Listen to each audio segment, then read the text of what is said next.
ବିରୁଡ଼ି ମାରିଛି ବନ ବିଭାଗକୁ। ମୁଣ୍ଡ ବୁଲା ଶେଉଳ ପରି କ'ଣ କେଉଁଠି କରୁଛି ଠିକ୍ କି ଭୁଲ କିଛି ଜାଣିପାରୁନି। କେତେବେଳେ କାହାର ପ୍ରତିମୂର୍ତ୍ତି ଭାଙ୍ଗିଲାଣି ତ ଆଉ କେଉଁଠି କାହାର ବସ୍ତା ବସ୍ତା ସିମେଣ୍ଟ ଉଠେଇ ନେଲାଣି। ଜଗତସିଂହପୁର ଜିଲ୍ଲା କୁଜଙ୍ଗ ଏରସମା ଅଞ୍ଚଳରେ ବନ ବିଭାଗ ଦବଙ୍ଗଗିରି ବଢ଼ି ଚାଲିଛି। ଘରର ଚଟାଣ ନିର୍ମାଣ ପାଇଁ ରଖିଥିବା ସିମେଣ୍ଟକୁ ବନ ବିଭାଗ ଉଠାଇ ନେଇଥିବା କୁଜଙ୍ଗ ଥାନାରେ ଅଭିଯୋଗ କରିଛନ୍ତି ବାଲିତୁଠ ପଞ୍ଚାୟତ ବନପାଟ ଗ୍ରାମର ଚିନ୍ମୟୀ ରାଉତ। ବନପାଟ ଗ୍ରାମର ପହଲି ରାଉତଙ୍କ ପୁଅ ପ୍ରଶାନ୍ତ କୁମାର ରାଉତ ନିଜ ଘର ସମ୍ମୁଖରେ ଚଟାଣ ନିର୍ମାଣ କରିବା ପାଇଁ ବାଲି, ଗୋଡ଼ି, ସିମେଣ୍ଟ ଆଦି ସାମଗ୍ରୀ ଆଣିଥିବା ବେଳେ ଘର ସମ୍ମୁଖରେ ଥିବା ଚଟାଣ ଉପରେ କିଛି ସିମେଣ୍ଟ ରଖିଥିଲେ।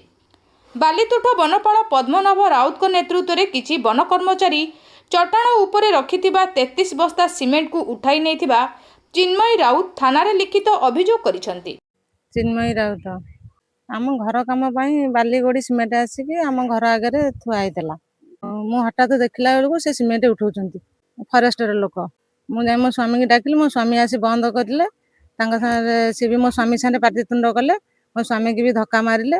ମୁଁ ଯାଇ ଧରିବାରୁ ମୋତେ ବି ଧକ୍କା ମାରିଲେ। ଆଉ ଧମକ ବି ଦେଇ ଯାଇଛନ୍ତି ଆମ ଘର ଆଗରେ ବାଡ଼ ପକେଇବେ ଆଉ ଘର ବି ଭାଙ୍ଗିବେ। ସିଏ ଆସିକି ସିମେଣ୍ଟ ଉଠାଉଥିଲେ, ଆମେ କହିବାରୁ ଆମକୁ ଧମକ 33 ବସ୍ତା ସିମେଣ୍ଟ ନେଇଛନ୍ତି। ଆମେ ଆମ ସିମେଣ୍ଟ ଫେରି ପାଇବୁ ଆଉ ଯୋଉ ଧମକ ଦେଇଛନ୍ତି ଆମେ ନ୍ୟାୟ ଚାହୁଁଛୁ। ଆଉ କିଛି ଦିନ ପୂର୍ବେ ଏରସମା ଶିଆଳି ବେଳାଭୂମିରେ ନିକଟରେ ନିର୍ମାଣ ହୋଇଥିବା ବର୍ଷିୟାନ ରାଜନେତା ଦାମୋଦର ରାଉତଙ୍କ ପ୍ରତିମୂର୍ତ୍ତି ବନ ବିଭାଗ ଭାଙ୍ଗିଥିଲା।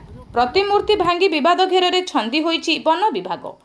ଏବେ ପୁଣି ମହିଳାଙ୍କ ସିମେଣ୍ଟ ଉଠାଇ ନେଇ ବିବାଦୀୟ ପରିସ୍ଥିତି ସୃଷ୍ଟି କରୁଛି ବନ ବିଭାଗ।